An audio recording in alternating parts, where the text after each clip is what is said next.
একটা ঘন জঙ্গলে বাস করত ভয়ঙ্কর এক সিংহ। নাম ছিল রাজা। সব পশুকে সে ভয় দেখাতো। প্রতিদিন সে এক একটি পশুকে ধরে খেয়ে ফেলতো। জঙ্গল জুড়ে নেমে এলো আতঙ্ক।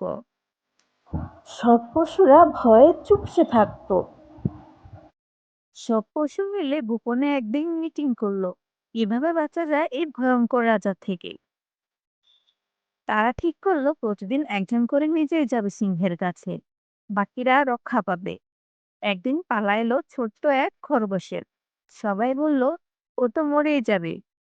খরগোশ দেরি করে সিংহের কাছে পৌঁছায়। সিংহ রেগে গর্জন করে। খরগোশ বলে, আমাকে থামিয়েছে আরেকটা সিংহ। সে বলছে এই জঙ্গলের রাজা সে। সিংহ বলল, তাকে নিয়ে এসো। খরগোশ বলল, চলুন দেখিয়ে দিই কোথায় থাকে। খরগোশ এক গভীর কুয়োর কাছে নিয়ে এলো সিংহকে। বলল, ও ওখানেই থাকে।